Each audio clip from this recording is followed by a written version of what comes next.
Hello everyone, welcome to Learnology. This is the first video on Learnology YouTube channel. So I will be teaching you psychology, class 12 psychology. So we'll start with the first chapter, which is variations in psychological attributes. So I know आप सब ने 11th के अंदर psychology को पढ़ा है. It is a really interesting subject, but I feel that 12th class psychology is far more interesting and easy than 12th class psychology.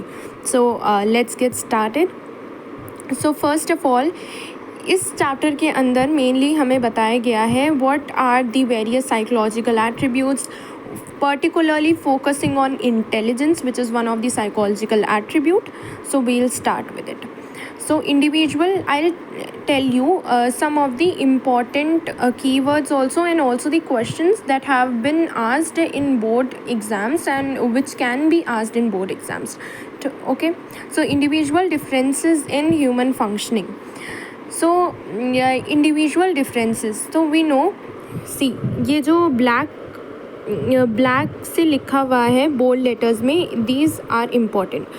For psychologist, individual differences refers to distinctiveness and variations among people's characteristics and behavior patterns. So psychologist जो है वो काम करते हैं. We know सबका intelligence level is not the same, सबका IQ is not the same, सबका जो है values अलग होती है, सबके interest अलग होते हैं. So we know individual differences. This is easy concept. Then we'll move to situationism. Situationism means that people are molded according to the situations.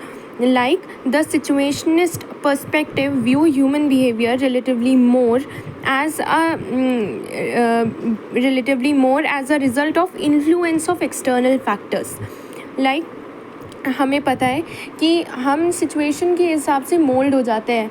Situation जो हमें इंट्रोवर्ट बनाती है, सिचुएशन हमें एक्सट्रोवर्ट बनाती है, तो सिचुएशन के हिसाब से हमारे जो एट्रीब्यूट्स हैं उनमें चेंजेस होते हैं. ठीक है, सो इसमें इतना ही है. Now we will move to assessment of psychological attributes.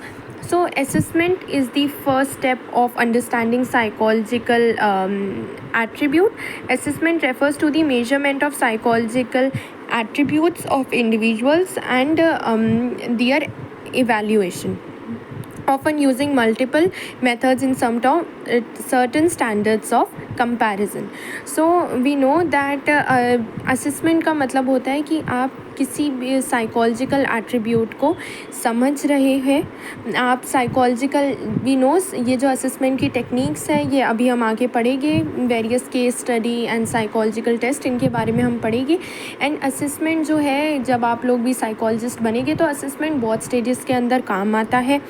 हर जैसे इसमें इन्होंने बताया कि एग्ज़ाम्पल देखिए कि हम असेसमेंट का यूज़ करते हैं ये जानने के लिए कि कोई ट्रेट जो है इस पर्सन में है कि नहीं है, वो जो है ज़्यादा डोमिनेंट है वो ट्रेट या नहीं है, उससे हम ये यूज़ करते हैं. असेसमेंट के मेथड्स जो होते हैं वो फॉर्मल होते हैं, इनफॉर्मल. स्टैंडर्डाइज का मतलब, और जो स्टैंडर्डाइज टेस्ट जो होते हैं आपने इनके बारे में पढ़ा है. एंड ऑब्जेक्टिव का मतलब होता है कि एक मेथड जो सारे साइकोलॉजिस्ट यूज़ करेंगे. इनफॉर्मल असेसमेंट में ये होता है, फॉर्मल असेसमेंट में ये होता है. वेयर एज इनफॉर्मल असेसमेंट के अंदर जो असेसमेंट मेथड्स है वो असेसर टू असेसर वेरी करता है. जो टेस्टर है उसके अकॉर्डिंग वो चीज़ वेरी करती है. And it is based on the subjective interpretations.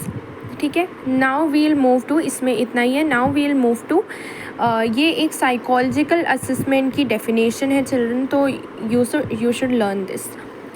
Then some domains of psychological attributes. Now we will study psychological attributes, which we have 5 psychological attributes, which are intelligence, aptitude, interest, personality and values. So first we will move to intelligence. So intelligence is the global capacity to understand the world, think rationally and use the available resources effectively when faced with challenges. So intelligence का मतलब सिर्फ ये नहीं होता कि you are all rectifying things, you also have to use that knowledge in your daily lives, है ना, वो एक intelligent person कहलाता है.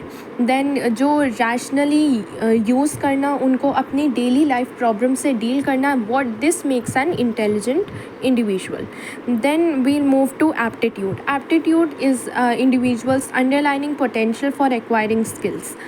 एप्टीट्यूड का मतलब होता है कि आप में कितनी कैपेसिटी है, आप में कितनी क्षमता है उस चीज़ को, किसी भी चीज़ को करने की. ठीक है, जैसे किसी में मैकेनिकल एप्टीट्यूड है या फिर किसी की मैथ्स बहुत अच्छी है, so he would prefer, he can become an engineer. ठीक है, नाउ पीपल, ये जो है एप्टीट्यूड एंड इंटरेस्ट के बारे में हम लास्ट में भी पढ़ेंगे, उसमें भी आएगा, पर अभी हम देखते हैं third number which is interest.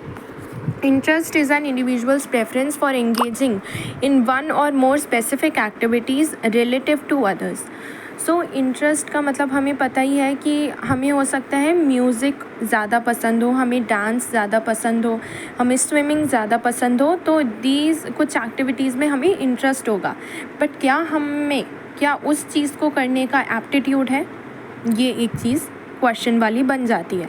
तो आप कमेंट सेक्शन में मुझे बताएं कि आप एप्टीट्यूड को ज़्यादा फेवर करेंगे या इंटरेस्ट को.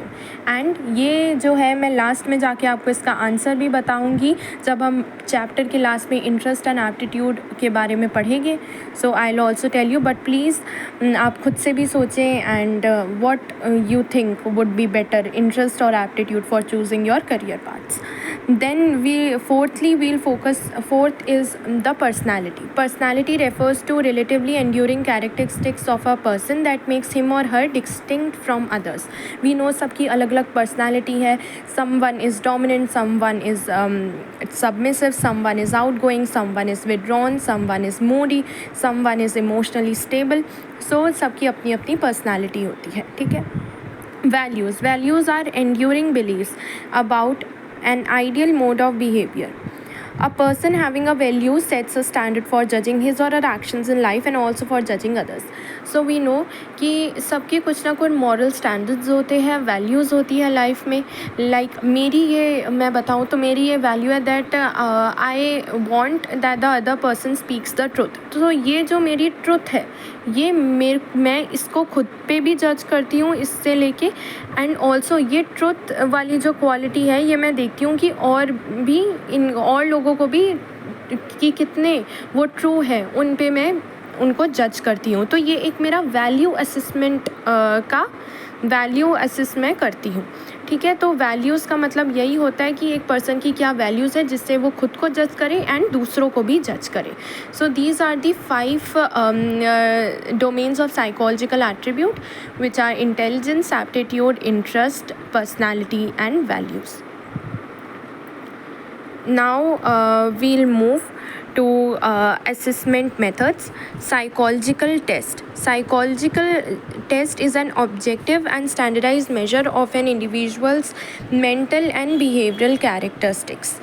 सो साइकोलॉजिकल टेस्ट हमें पता ही है कि करते हैं साइकोलॉजिकल टेस्ट, और जितने भी अभी हमने अबव एट्रीब्यूट्स के बारे में पढ़ा, जैसे ये पर्सनालिटी, वैल्यूज़, इंटरेस्ट, तो ये जो है ये साइकोलॉजिकल टेस्ट जो होते हैं वो इनसे हम करते हैं. साइकोलॉजिकल टेस्ट हमें हेल्प करते हैं. तो इन्होंने बताया है कि साइकोलॉजिकल टेस्ट जो होते हैं ऑब्जेक्टिव होते हैं एंड स्टैंडर्डाइज्ड होते हैं. मतलब कि जो बहुत कि इनके लिए इनफॉर्मल मेथड नहीं यूज़ होता है, ये फॉर्मल मेथड यूज़ करके पता लगाए जाते हैं एंड इससे हम इंडिविजुअल्स का मेंटल बिहेवियरल कैरेक्टरिस्टिक्स पता लगाते हैं. अब इन्होंने बताया कि साइकोलॉजिकल टेस्ट जो होते हैं वो किन किन पर्पसेस के लिए यूज़ होते हैं. तो वो यूज़ होते हैं क्लिनिकल पर्पसेस के लिए, है ना, वो यूज़ होते हैं क्लिनिकल पर्पसेस के लिए, गाइडेंस के लिए यूज़ होते हैं वो, देन प्लेसमेंट, ट्रेनिंग, इन सब के लिए. तो अगर आपके ऐसा क्वेश्चन आ सकता है कि साइकोलॉजिकल टेस्ट जो है, या फिर ऐसे बन के आएगा कि कौन सा जो असेसमेंट मेथड है वो गाइडेंस के लिए यूज़ होता है, वो clinical, diagnosis, personal selection, placement, training के लिए यूज़ होता है. And also define it. तो आपको तब साइकोलॉजिकल एट्रीब्यूट के बारे में लिखना होगा, ठीक है, तब आपको साइकोलॉजिकल एट्रीब्यूट के बारे में लिखना होगा। सो सेकंड है हमारा इंटरव्यू वी नो, हम interviews we have seen interview celebrities के होते हैं, कई बार जो है इम्पॉर्टेंट पर्सनालिटीज़ के होते हैं, एम्प्लॉयज़ जब सेलेक्ट करते हैं, एम्प्लॉयर्स जो सेलेक्ट करते हैं एम्प्लॉयज़ को तब होते हैं। तो it involve seeking information from one two one basis, ठीक है, involve seeking information from one two one basis. Then we have case study. Case study is an in-depth study of an individual in terms of his or her psychological attributes, psychological history in context of his or her psychosocial and physical environment. So case study क्या होती है? In-depth study होती है, किसी के बारे में बहुत गहराई से जानना। कैसे जानना? उसके साइकोलॉजिकल एट्रीब्यूट्स के बारे में जानना, मेनली जो उसके साइकोलॉजिकल एट्रीब्यूट्स है जो हमने पढ़े, इंटेलिजेंस, इंटरेस्ट, उनके बारे में, और उनके साइकोलॉजिकल हिस्ट्री के बारे में जानना, उनके पेरेंट्स से, उनके रिलेटिव्स से, उनके भाई बहनों से बात करके, ठीक है, तो वो हो गई केस स्टडी। और ये जो केस स्टडी है ये दीज आर केस स्टडीज़ जो है are based on the data of observation, self report, और जितने भी हमने असेसमेंट मेथड्स पढ़े उनके बेसिस पे ये होती है।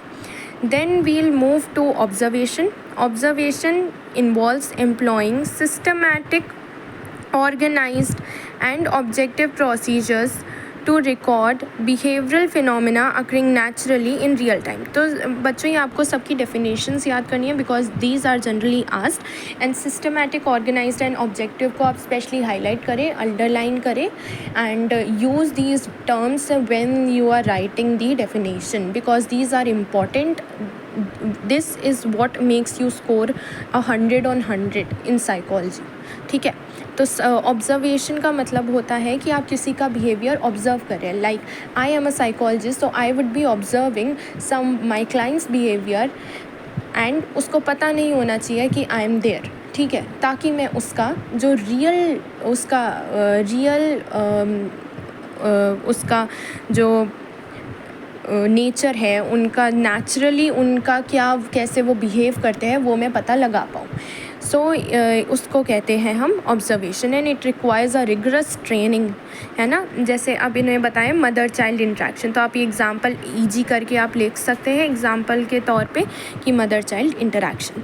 अब इन्होंने बताया कि however it sometimes suffers from the subjective interpretation. तो क्या होता है कि कुछ लोग कोई बोल देता है कि मैंने ये ऑब्ज़र्व किया, एंड ऑल्सो आप ये बाद में जाके पढ़ेंगे कि ऑब्जर्वेशन में कई बार पता लग जाता है लोगों को कि हाँ साइकोलॉजिस्ट है, तो वो अपना जो है मैनिपुलेशन हो जाता है, वो अपना रियल जो उनका नेचर है वो नहीं दिखाते हैं।